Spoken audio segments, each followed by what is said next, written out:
Good morning, friends. Today is Thursday, March 19th, and I'm just popping on here to kind of check in with you guys and see how everything's going.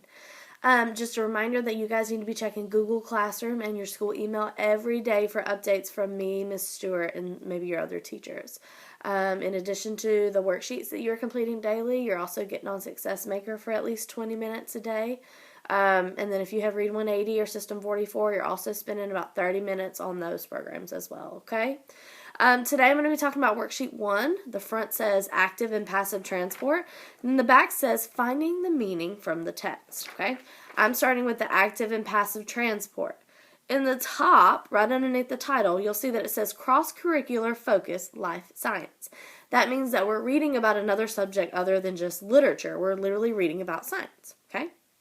So, I'm going to read it, and then we're going to go over the questions just a little bit to help you so you can complete them at home, okay? So, paragraph 1. All living things are made up of tiny units called cells. The cells are surrounded by a covering called a membrane. The membrane controls what moves in and out of the cell.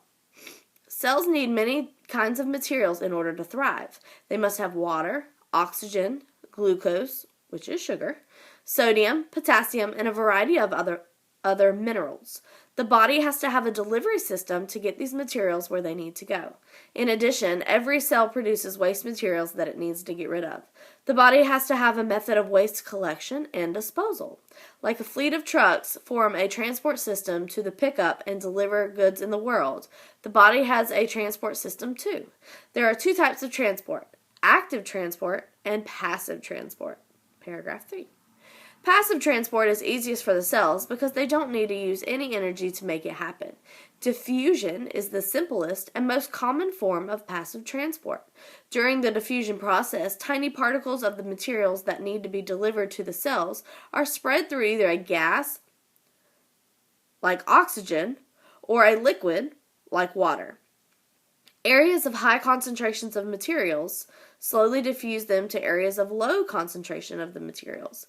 Osmosis is a unique form of passive transport that allows water to pass through the cell membrane but keeps most other materials out.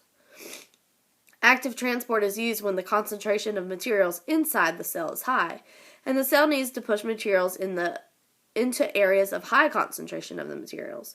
Unfortunately, this kind of transport requires the cell to work against the natural direction of diffusion. This causes the cell to use energy. One example of this is how nerve cells work. They pump sodium out and pull potassium in. Although they must expend energy in this process, doing so allows them to thrive. Okay? So let's look at our passage and let's annotate it. First thing first, I see a couple of bolded words that automatically lets me know that there are some vocabulary words in this, and it gives us some definitions, so that's what we need to look at. So go ahead and number your paragraphs, 1, 2, 3, 4, 4 paragraphs, okay? And then look at paragraph 1 is where we're going to start, okay? Okay, sorry guys, I had to sneeze, so I paused the video, okay? So looking at paragraph 1, we notice that the word membrane is bolded, okay? So go ahead and circle the word membrane. We know that's a vocabulary word. Now we need to find the definition. So circle the word membrane. If you look in that sentence, sentence 2, it says, the cells are surrounded by a covering called a membrane. So you're gonna underline the cells are surrounded by a covering called a membrane. And that membrane is the surrounding of the cells, okay? And then you can also underline the next sentence. The membrane controls what moves in and out of the cell.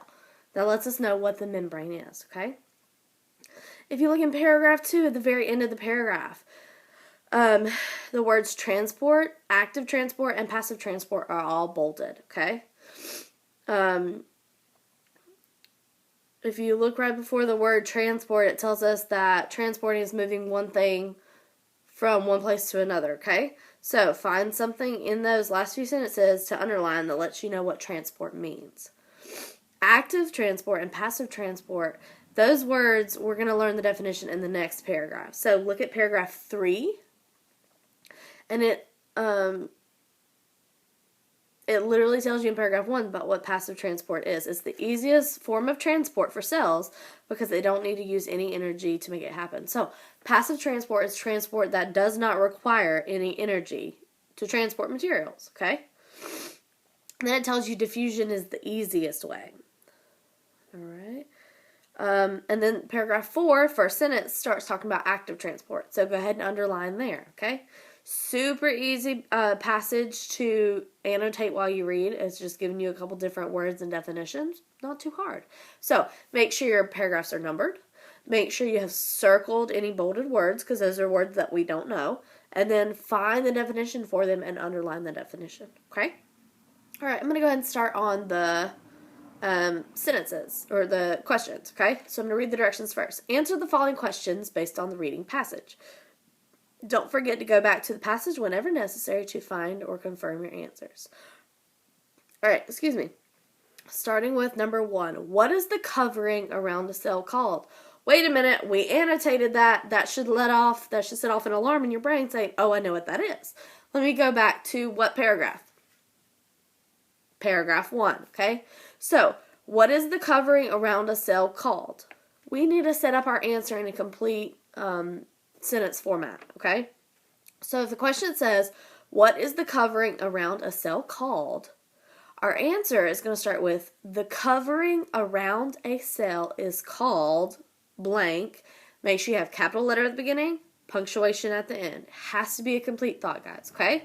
So, if the question says, what is the covering around a cell called? Your answer is going to start with, the covering around a cell is called, and then you give your answer, okay? Number 2, how are active and passive transport different? Okay? How are active and passive transport different? Again, ding, ding, ding. That's one of the words that was in the passage that were bolded, okay? So we know we've already annotated on that. So go back to where we annotated at and look for your answer. So, how are active and passive transport different? We're going to start our answer by saying active and passive transport are different because, okay, capital letter at the beginning, punctuation at the very end. Make sure you fill it in with your answer. All right. Number 3, what is osmosis? Okay. So, not something that we annotated unless you did it by yourself. So, you're going to have to go back in the passage and look for where it talks about osmosis. All right. Underline, highlight, circle, whatever you need to find that definition. So if the question says, what is osmosis? Our answer is going to say, osmosis is, and then you fill in your answer. Capital letter at the beginning, punctuation at the end. Number 4, what comparison is made to help the reader of this passage better understand how materials are moved throughout the body? So if we're talking about comparison, think about compare and contrast. If we're making a comparison, we're comparing two things. Are we looking for things that are the same or different? We're looking for things that are the same. If we're comparing, we're looking for things that are similar. Very good. All right, so what comparison is made to help the reader understand how materials are moved throughout the body? Okay? I'm going to give you a hint. It's probably in paragraph 2. Okay? So, how would we set up our answer? We would say the comparison used to help the reader understand how materials are moved throughout the body is, capital letter at the beginning, punctuation at the end. Now, that's going to be a longer answer because you have to set up your answer with the question, okay?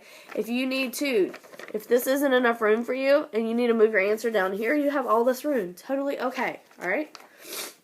But make sure that your answer is in a complete sentence and that you restate what the question's asking. And number 5, name one type of cell that uses active transport, okay? So, if it's asking you to name one type of cell that uses active transport, you're going to start out your answer. One type of cell that uses active transport is, fill it in, capital letter at the beginning, punctuation at the end. Super easy. It's an easy 5 questions, guys, okay? All right, I'm going to take a break for 2 seconds, and then I'm going to start on the back sheet. All right, guys, starting on the back of page 1, we're looking at find the meaning from the text, okay? I'm going to read it with you, so keep up with me. The Velveteen Rabbit is a story of a stuffed toy that is given to a little boy for Christmas. At first, the rabbit is not played with very much, but later the little boy finds that he likes the rabbit best of all. Below is a paragraph from the beginning of the story. Now notice, it says below is a paragraph from the beginning of the story. This is not the whole story of the Velveteen Rabbit. This is an excerpt or a piece of the story, okay? So, The Velveteen Rabbit by Marjorie Williams. For a long time he lived in the toy cupboard or on the nursery floor. No one thought very much about him. He was naturally shy. Being only made of velveteen, some of the more expensive toys quite snubbed him. The mechanical toys were very superior and looked down upon everyone else. They were full of modern ideas, and they pretended that they were real. The model boat, who had lived through 2 seasons and lost most of his paint, caught the tone from them. He never missed an opportunity of referring to his rigging in technical terms. The rabbit could not claim to be made to be a model of anything, for he didn't know that real rabbits existed. He thought they were all stuffed with sawdust like himself. He understood that sawdust was quite out of date and should never be mentioned in modern circles. All right, one thing we're going to notice about this paragraph is there's a lot of words that are bolded, okay? And we're actually going to be working with those bolded words. You may not know what they mean, but we're going to be making inferences as to what their possible meaning could be, okay? So at the bottom, match the meanings. Write the letter of the word on the right, which has almost the same meaning as the word or phrase on the left. Use the words in the text to understand the meaning. So you're going to have to use context clues, guys. You're going to have to look back in the text and read the entire sentence where the word is to guess what it means, okay? So you have 12 questions, 12 words, and then you have A through L, which are 12 answer choices that you can match up, okay? So, naturally, velveteen, expensive, snubbed, superior, seasons, opportunity, referring to, technical, existed, sawdust, out of date. Those are all words from the passage that you have to guess what they mean. And you're picking from A through L on the right-hand side, okay? Take your time. It's going to be trial and error. Maybe these two match, but then you look later and, oh, I need that answer choice. I'm going to have to erase that one, okay? Trial and error. Take your time. Look over it. Do the very best you can. Guess what? You also have a computer at your fingertips where you can kind of Google what the definition of a word is to help you out if you need to. But that's a last resort. Try it first, then check your answers with Google if you need to, okay? If you guys have any questions today, please feel free to email me, reach out to me on Remind, whatever you need. I'm going to be calling and touching base with a few of you. I hope this helps you get through your first worksheet. I'm hopefully going to be posting a video like this for every worksheet to help you get through it, okay? Hope you guys are doing great. Stay safe. Love you guys. Alright guys, that's a fun little clip here at the end of our worksheet 1. You guys know I told you I have a chihuahua named Bella. Here is Bella. This is my fur baby, okay? She's a 10-pound chihuahua. She's fat. And she loves me being home during the day, right? Don't let her fool you. She likes me being home, okay? So there's Bella. Say hi. Alright? Guys, be on the lookout. I'll be introducing my other dogs in the next few videos. Bye, guys.